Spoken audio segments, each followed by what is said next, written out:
রাউজান থানার পুলিশ পরিদর্শক তদন্ত রাত্রিকালীন অরেঞ্জ তামিল এবং মাদকতার অভিযান করাকালে 12/6/25 তারিখ রাত 2:30টার সময় জানতে পারেন যে পশ্চিম গুর্জা ইউনিয়নের মির্ধারপাড়া শাহাবুদ্দিন চেয়ারম্যান বাড়ির ডোবার পিছনে কতিপয় মাদক ব্যবসায়ী অবস্থান করছে।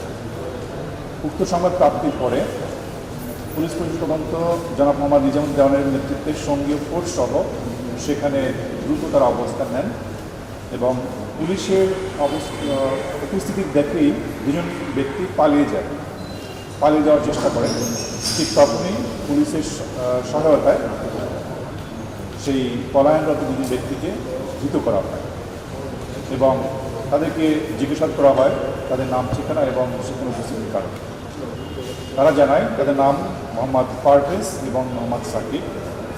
পরবর্তীতে তাদেরকে তল্লাশি করে পারভেজের পরিহিত প্যান্টের পিছনে কোমরে রক্ষিত অবস্থায় একটি বিদেশি পিস্তল পাওয়া যায়, যার গায়ে ইংরেজিতে মেড ইন ইউএসএ 7.65 লেখা দেখা যায় এবং ধৃত আসামি মোহাম্মদ সাকিবের থেকে তল্লাশিকালে তার প্যান্টের সামনের পকেটে 1 রাউন্ড গুলি, যার যেখানে লেখা 7.65 লেখা রয়েছে এবং সেই গুলিটি একটি ম্যাগজিনের মধ্যে রাখা অবস্থায় দৌড় অবস্থায় পাওয়া যায়।